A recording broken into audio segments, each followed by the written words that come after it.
As we wrap up our course this week, one of the things we're talking about is the future of pharmacy, and we're going to be visiting with a couple of people who have been very active in helping to shape that future.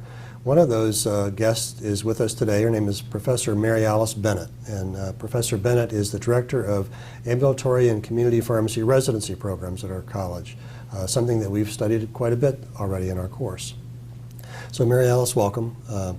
It's nice to have her here also, by the way. She recently served as president of the American Pharmacists Association, so you've been very involved in kind of national level efforts and things that will change our future, really. So it's been very exciting. Thank you for being with us today. So Marialice, one of the things that our students are reading in the course is the Joint Commission of Pharmacy Practitioners' Future Vision Statement for the year 2015. I know you're very familiar with it. Very much so. So I'd like to talk about that vision statement some with you in the next few minutes, and start off by just, what's your overall reaction to that statement to begin? Well, that statement was made as a capstone statement after many years of pharmacy looking at changing their focus a bit.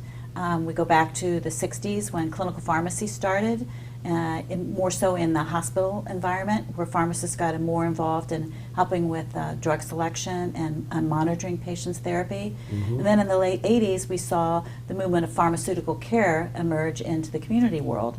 And so we've been talking about what I like to say, moving from making medicines to making medicines work, as being a major role for pharmacists over the last 50 to 60 years. And so this statement was really trying to set the standard, setting a vision for all of pharmacy to be looking forward to becoming more of a patient-centered practice. That's not saying that we're not interested in the product anymore. We still feel responsible for making sure the right medicine gets to the right patient with the right label and that they understand how to use it.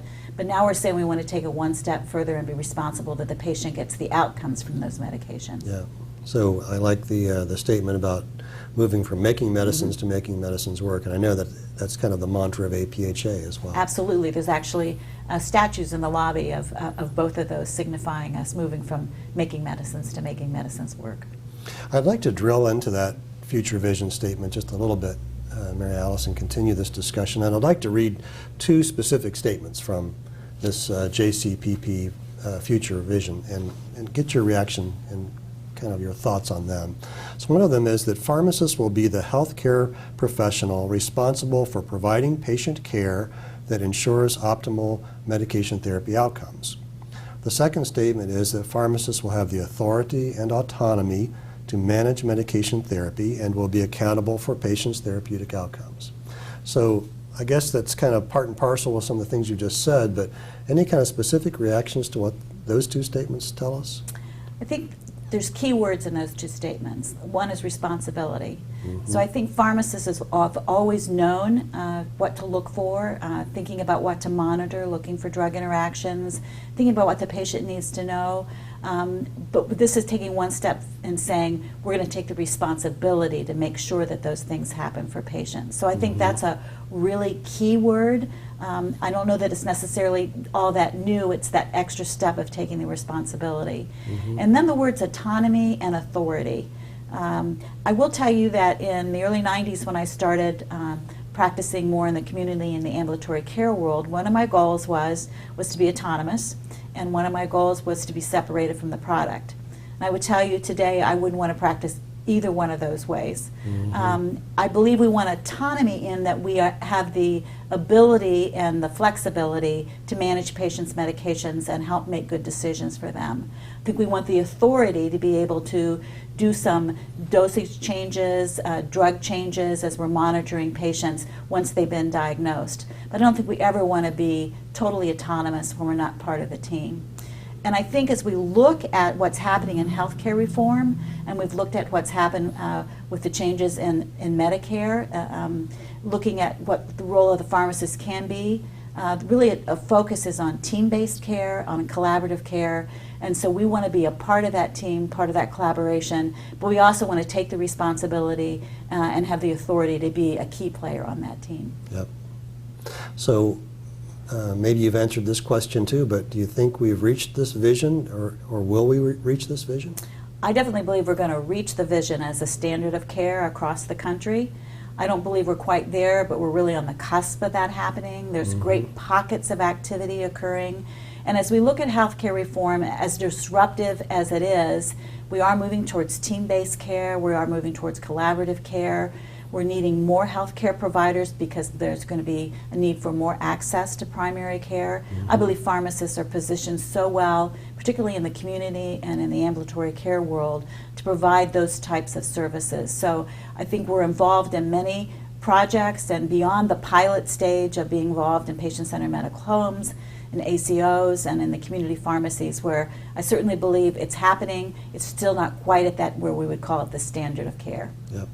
But we're on a trajectory to get there. I absolutely believe we are on a trajectory to get there, probably beyond what we even think this vision means. So Marialice, I introduced you as a past president of APHA, which has positioned you to be a player in a lot of these changes, a big player in these.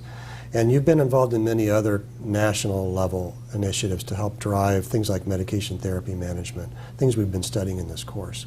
So I'm wondering, this vision statement was written in 2004, come a long way since then. I'm wondering, are there other things that you've seen or things you've been involved in that you think will be big factors in our future beyond the kinds of things we've already talked about?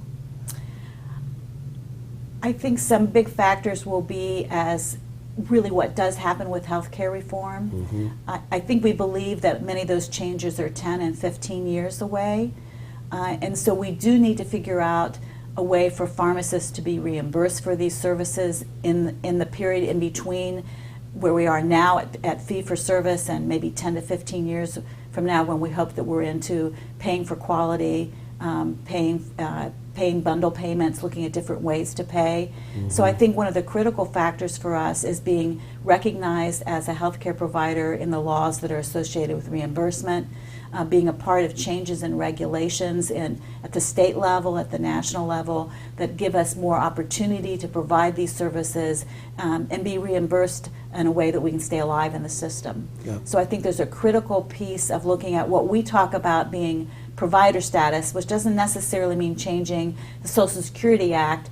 There are many other angles to reach where we are positioned to be at the table in the new healthcare reform, but also to be at the table now where we can survive until those payment structures change. Yeah, and we're talking about provider status in our course this week, so that's very timely. And there is a huge movement nationally right now looking at attacking that from the private sector, from the state level, and from the national sector. And so it's a really an exciting time because it's a huge collaboration of all of pharmacy. We've kind of moved again out of our silos into working as a group of stakeholders so that we're sending the same message, because we are a small lobby. Yep. Well, one more question, and I'd like us to think 25 years from now. So we've talked about kind of where we seem to be in this, that you think we're on a trajectory to meet this vision statement that we've read in our course. If we were to come back here 25 years from now and talk, what do you think pharmacists will be doing? Well, I think healthcare will look very different. So I think we are seeing a movement of healthcare technology and healthcare moving further and further away from health systems out into the community, where I like to say where people work and live and play and pray. So I think we're going to see healthcare being provided, creating healthy communities. And I see the pharmacists sitting right in the middle of those healthy communities, helping to keep people well, helping to manage and stay well with chronic disease states, looking beyond medicines, but looking at holistically at the patient in the healthcare system, again, working in those teams, working collaborative with healthcare providers, but working with people where they are, where they live their everyday life, helping to keep them well and healthy holistically. Yeah. Well, Professor Bennett, you've been an innovative practitioner your whole career. You've been a leader in our field. It's been a real honor to hear your thoughts on where we're headed, and it seems like a pretty bright future, doesn't it? I definitely believe it is a bright future. Yeah. Hope I get to experience some of that healthcare myself. I do too. And it's been a pleasure to have you. Thanks for coming. Thank you.